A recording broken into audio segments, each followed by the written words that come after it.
ह्या दिवसांमध्ये खूप सारी पुस्तकं वाचली. काही पुस्तके आपल्या लक्षात राहतात, काही लक्षात राहत नाही. तर काही पुस्तकं तुम्हाला अगदी तुमच्या अंतःकरणाला हलवून जातात. आणि असंच एक पुस्तक आहे, एक भाकरी तीन चुली.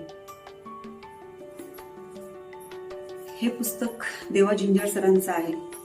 434 पानांचं हे पुस्तक आहे आणि मी हे पुस्तक एका दिवसात वाचून काढलं.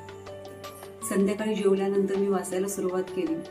रात्री 2-2:30 पर्यंत मी वाचत होते, रडत होते. मला म्हणजे भावनाच मला अशा थांबवता येत नव्हत्या की त्यातली जी मेन आहे पार्ट आहे त्यातलं पारू, तिच्या आयुष्यामध्ये तिने ज्या अडचणी सहन केल्या त्या वाचता वाचता म्हणजे as a ladies, as a woman म्हणजे मन अगदी हे लावून गेलं. कारण माझ्या मुली सुद्धा एक मोठी 14 वर्षाची आहे, लहान 6 वर्षाची आहे आणि पारूचं पण वय तेवढंच लहान होतं. तर तिने कसं सहन केलं असेल आणि पारूच्या रूपातच माझ्या 2 पोरी माझ्या डोळ्यासमोर येत होत्या आणि अतिशय वाईट वाटत होतं की महिलांबरोबर जे अत्याचार होतात किंवा जे काही चाललंय, म्हणजे आताही आपण पाहतोय की ह्या 21व्या शतकामध्ये सुद्धा आता वैष्णवी हगवणीसारखं एक प्रकरण झालं तर आपण असं म्हणू शकत नाही की आधी असे काही महिलांना अत्याचार होत होते आणि आता होत नाही. तर आताही तेच चाललेलं आहे. पण आता ह्या सोशल मीडियामुळे ह्या प्रकरण आपल्या समोर येतात.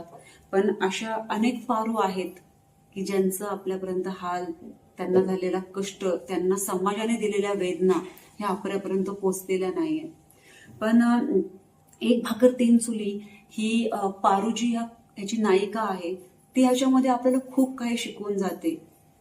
आयुष्यात खूप अडचणी तुमच्या समोर येतील, पण रडायचं नाही. तर लढायचं कसं हे सांगणारी म्हणजे ही कादंबरी आहे. ह्या कादंबरीला 15 राज्यस्तरीय पुरस्कार मिळालेले आहेत आणि 11,000 प्रती याच्या आतापर्यंत विक्री झालेल्या आहेत. अशी ही रेकॉर्ड ब्रेक करणारी कादंबरी वाचण्यासाठी ही खूप सुंदर आहे आणि खूप काही शिकवणारी आहे. एक महिला म्हणून तर मी एवढी कनेक्ट झाले या कादंबरीशी की खूप काही, म्हणजे पारूने जे तिचे हाल झाले तिच्या आयुष्यामध्ये, म्हणजे एक भाकर तीन चुली, तिला एका भाकरसाठी 3 चुली मांडाव्या लागल्या, तिला 3 लग्न करावी लागली आणि तरीही समाजासाठी तिने निडरपणे लढली, उभी राहिली. ते किती महत्वाचं आहे हे आपल्याला आता कळतच आहे. तर अशी ही कादंबरी एक भाकर तीन चुली प्रत्येकाने वाचावी अशीच आहे. कारण खूप काही शिकवते.